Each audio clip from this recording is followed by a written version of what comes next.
नमस्कार, मैं ऋषभ शर्मा और आप देख रहे हैं आचरण न्यूज। आइए जानते हैं आज की कुछ बड़ी खबरें। कनाडाई पीएम के बयान पर विदेश मंत्रालय की खरी। दूसरी बार हरियाणा के मुख्यमंत्री बने नायब सिंह सैनी। जम्मू कश्मीर को कब मिलेगा पूर्ण राज्य का दर्जा। रेलवे टिकट बुकिंग नियमों में हुआ बदलाव। न्यूजीलैंड के खिलाफ सिर्फ 46 रन पर सिमट गई टीम इंडिया। आइए जानते हैं इन सभी खबरों को विस्तार से। कनाडाई पीएम के बयान पर विदेश मंत्रालय की खरी खोटी। कनाडा के पास कोई सबूत नहीं। खालिस्तानी आतंकी हरदीप सिंह निज्जर की हत्या को लेकर कनाडा के प्रधानमंत्री जस्टिन ट्रूडो के बयान पर भारत ने कड़ा विरोध जताया। जस्टिन ट्रूडो ने कबूल किया कि उनके पास पुख्ता सबूत नहीं थे। इस बीच भारतीय विदेश मंत्रालय के प्रवक्ता रणधीर जायसवाल ने कहा कि सितंबर 2023 के बाद से कनाडा की सरकार ने भारत के साथ कोई जानकारी को साझा नहीं किया। जस्टिन ट्रूडो के कल के बयान से भी ऐसा ही साबित होता है।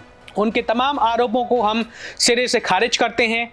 हमको हमारे राजनयिकों की सुरक्षा की चिंता है और उसी को ध्यान में रखते हुए हमने अपने राजनयिकों को भारत वापस बुला लिया।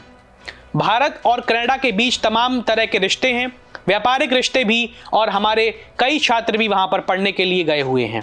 विदेश मंत्रालय की ओर से कहा गया कि कनाडा सरकार को 26 प्रत्यर्पण के लिए रिक्वेस्ट भेजी गई। इसके अलावा कुछ और भी आरोपियों की गिरफ्तारी की मांग की गई थी, जिसमें गुरजीत सिंह, गुरिंदर सिंह, गुरप्रीत सिंह, लखबीर सिंह लंडा और अर्शदीप सिंह गिल शामिल हैं।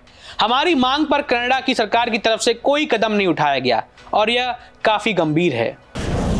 दूसरी बार हरियाणा के मुख्यमंत्री बने नायब सिंह सैनी। शपथ ग्रहण समारोह में 18 राज्यों के सीएम व डिप्टी सीएम पहुंचे थे।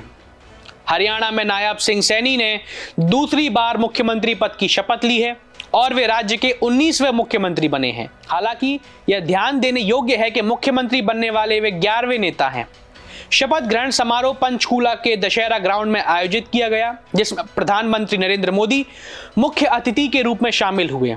इस अवसर पर भाजपा के अध्यक्ष जेपी नड्डा, केंद्रीय मंत्री अमित शाह, नितिन गडकरी और राजनाथ सिंह भी मौजूद थे। साथ ही 18 राज्यों के मुख्यमंत्री और उप मुख्यमंत्री भी कार्यक्रम में शामिल हुए। मुख्यमंत्री सैनी के साथ 18 मंत्रियों ने शपथ ली, जिनमें सबसे अधिक 5 मंत्री ओबीसी वर्ग से हैं। जाट, ब्राह्मण और अनुसूचित जाति के लिए 2-2 मंत्री नियुक्त किए गए हैं, जबकि पंजाबी, राजपूत और वैश्य बिरादरी से 1-1 मंत्री शामिल किया गया है। नए मंत्रियों में अनिल विज, कृष्णलाल पंवार, राव नरवीर, महिपाल डांडा, विपुल गोयल और कृष्णा वेदी पहले से मंत्री रह चुके हैं और रणवीर गंगवा पिछले भाजपा सरकार में उप स्पीकर रहे थे। इसके अलावा नए चेहरों में अरविंद शर्मा, श्याम सिंह राणा, आरती राव, श्रुति चौधरी और गौरव गौतम शामिल हैं, जो पहली बार मंत्री बने हैं। भाजपा ने हरियाणा में उत्तर प्रदेश, राजस्थान और मध्य प्रदेश की तरह उप मुख्यमंत्री बनाने की योजना नहीं अपनाई है। इस नई मंत्रिमंडल में विभिन्न वर्गों पर प्रतिनिधित्व सुनिश्चित किया गया है, जो हरियाणा की राजनीतिक संरचना को संतुलित बनाने में मदद करेगा।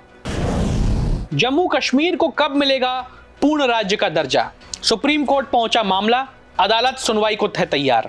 जम्मू कश्मीर को 2 महीने में पूर्ण राज्य का दर्जा देने की मांग वाली याचिका पर सुनवाई के लिए सुप्रीम कोर्ट तैयार हो गया है। एडवोकेट गोपाल शंकर नारायण ने जहूर अहमद भट्ट और खुर्शीद अहमद मालिक की ओर से यह याचिका लगाई है। सीजेआई डीवाई चंद्रचूड़ ने कहा कि वे इस पर सुनवाई करेंगे।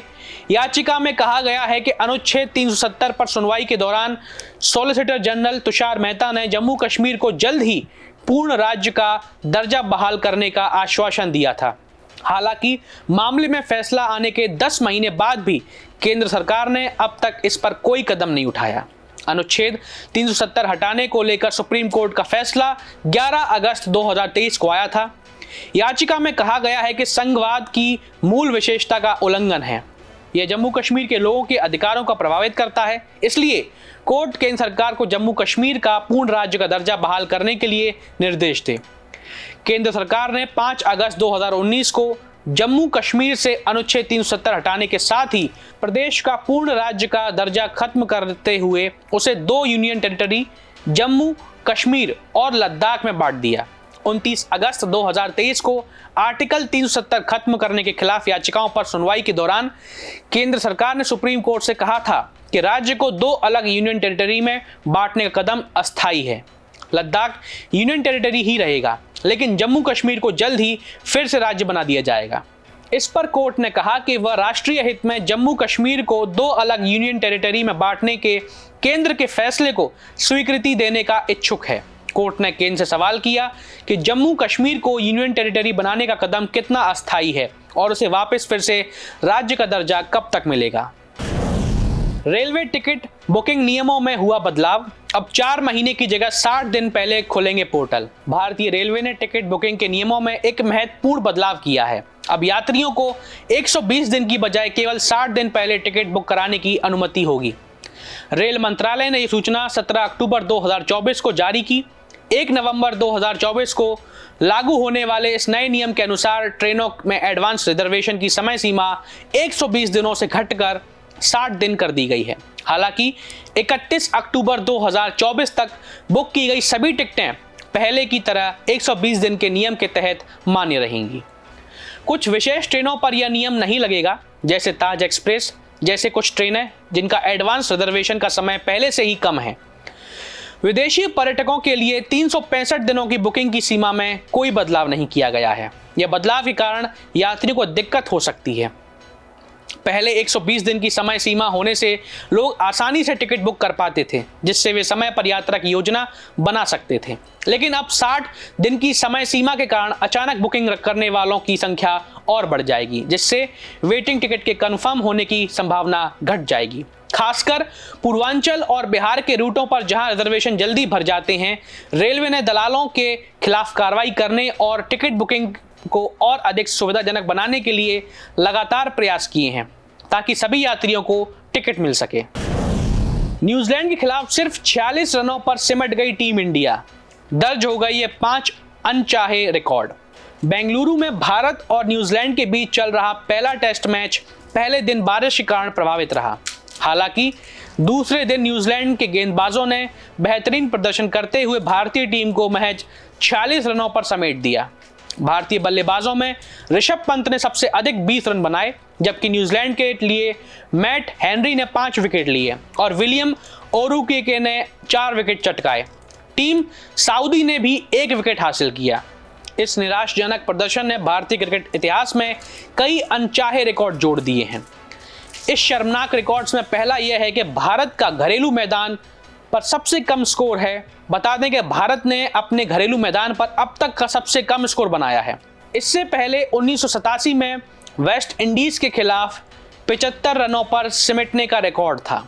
दूसरा यह कि टॉप 7 बल्लेबाज 0 पर ही आउट हो गए थे। इस टेस्ट में भारत के टॉप 7 बल्लेबाजों में से 4 ने अपना खाता नहीं खोला। विराट कोहली के अलावा सरफराज खान, केएल राहुल और रविंद्र जडेजा 0 पर आउट हो गए। यह पहली बार है जब भारतीय टीम के टॉप 7 बल्लेबाजों में 4 ने बिना रन बनाए पवेलियन लौटे। वहीं भारत के टॉप 4 बल्लेबाजों ने मिलकर केवल 15 रन बनाए, जो कि एक शर्मनाक रिकॉर्ड है। इससे पहले दिसंबर 1979 में पाकिस्तान के खिलाफ वे सिर्फ 10 रन बना सके थे। भारत के टॉप 6 बल्लेबाजों ने महज 34 रन बनाए, जो कि उनके घरेलू मैदान पर दूसरा सबसे कम स्कोर है। पांचवा यह है कि भारत का एशियाई सरजमी पर टेस्ट मैचों में सबसे कम स्कोर है। पहले यह रिकॉर्ड वेस्ट इंडीज के पास था, जिन्होंने 1986 में पाकिस्तान के खिलाफ 53 रन बनाए। इस प्रकार भारत के इस प्रदर्शन ने कई अनचाहे रिकॉर्ड दर्ज किए हैं, जो क्रिकेट प्रेमियों के लिए निराशाजनक हैं। देश दुनिया की सभी खबरें देखने के लिए जुड़े रहिए आचरण न्यूज से। आचरण न्यूज, हर कदम आपके साथ।